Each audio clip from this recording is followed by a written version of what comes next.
বিশ্বকাপে পাকিস্তানের 15 সদস্যের দলে যাদের রাখলেন ওয়াকার।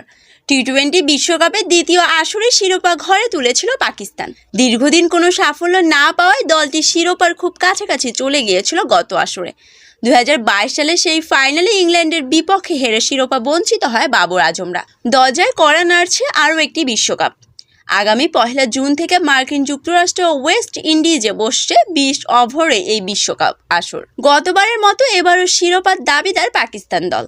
যদিও ঘরের মাঠে নিউজিল্যান্ডের দুর্বল দলের অপেক্ষায় টি-20 সিরিজে পিছিয়ে গেছে তারা। এই সিরিজ মূলত বিশ্বকাপের প্রস্তুতি হিসেবেই খেলছে পাকিস্তান।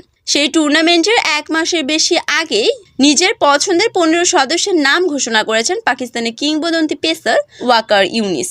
ওয়াকার তার 15 সদস্যের দলে রেখেছেন ইনজুরিতে আক্রান্ত মোহাম্মদ রিজওয়ান, আজম খান, হারিস রউফদের মতো ক্রিকেটারদের। ওয়াকারের বিশ্বাস দ্রুতই সেরে উঠবেন তারা।